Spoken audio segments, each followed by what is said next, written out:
அமெரிக்க அரசு ஒரு இரகசியத்தை மறைத்தது. அந்த இரகசியத்தை கண்டுபிடிக்க அவர்கள் செய்தது என்ன தெரியுமா? உலகம் முழுவதும் இறந்த குழந்தைகளின் எலும்புகளை திருடினார்கள்.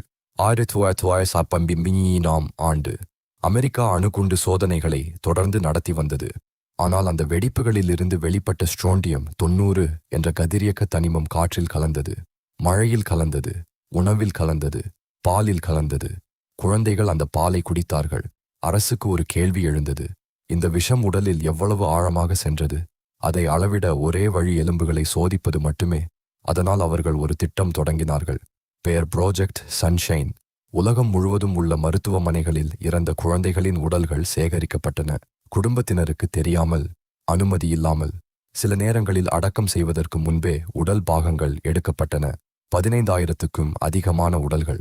சோதனை முடிவுகள் அரசை திகிலடைய வைத்தன. ஸ்ட்ரோண்டியம் 90 ஆஸ்திரேலியா முதல் இங்கிலாந்து வரை குழந்தைகளின் எலும்புகளில் கண்டுபிடிக்கப்பட்டது. அவர்கள் ஏற்கனவே அறிந்திருந்தார்கள், ஆனால் உலகுக்கு சொல்ல பயந்தார்கள். அதனால் இறந்தவர்களிடம் விடை தேடினார்கள்.